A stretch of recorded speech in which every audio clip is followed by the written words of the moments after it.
সকালে ঘুম থেকে উঠে একটু আপনাদের ভাইয়ের সাথে বাজারে গেলাম, তারপর রুমটাকে খুব ভালোভাবে গুছিয়ে নিয়ে দুপুরে রান্না আয়োজন করলাম। হ্যালো এভরিওয়ান, আসসালামু আলাইকুম, welcome back to my channel. আমি মিম, ঢাকা থেকে বলছি। দেশ ও দেশের বাইরে থেকে যে যে আমাকে দেখছেন, আশা করছি আল্লাহর রহমতে ভালো আছেন, সুস্থ আছেন। আমিও আলহামদুলিল্লাহ আপনাদের দোয়ায় অনেক অনেক ভালো আছি। আমি চাইছি যে আমার এই চ্যানেলটাতে এখন যেহেতু শর্টসে 3 মিনিটের ভিডিও আপলোড দেওয়া যায়, তো আমি চাইছি যে এই শর্টসেই ব্লগগুলো আপনাদের সাথে শেয়ার করতে। জানি না আপনারা কে কতটুকু আমাকে সাপোর্ট করবেন। আর বড় ভিডিও আমি যখন সময় পাবো তখন আপলোড দিব, কারণ বড় ভিডিও করা এবং এডিটিং করা, আপলোড দেওয়া আমার জন্য অনেক বেশি টাফ হয়ে যায়। আপনাদের সকলের এত এত ভালোবাসা, তাই আমি ইউটিউব ছেড়েও যেতে পারছি না। আবার আপনাদের কমেন্টগুলো পড়লে নতুন কাজের অনেক বেশি এনার্জি আসে, কিন্তু সময়ের অভাবে আমি বড় বড় ব্লগগুলা করা এবং এডিটিং করা সেই সুযোগটা আমার হয়ে উঠছে না।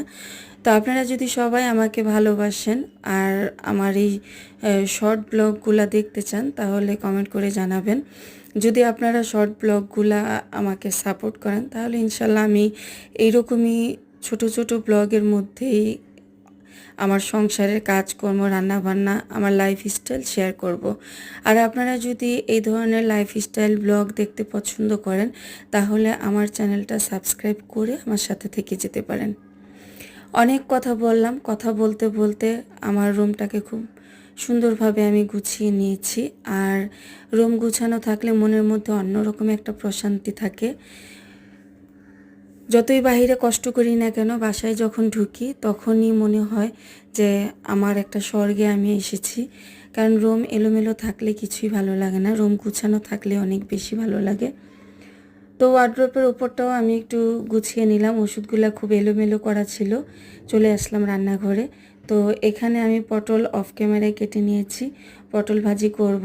আর হচ্ছে বোটের ডাল দিয়ে খাসির মাংস রান্না করব। তো আমার ভিডিওর এই পর্যন্ত যারা যারা আছেন, দয়া করে একটা লাইক দিয়ে ভিডিওটা কন্টিনিউ করবেন। খুবই ছোট্ট একটা ভিডিও, আশা করছি আপনারা পুরো ভিডিওই কমপ্লিট করে দেখবেন।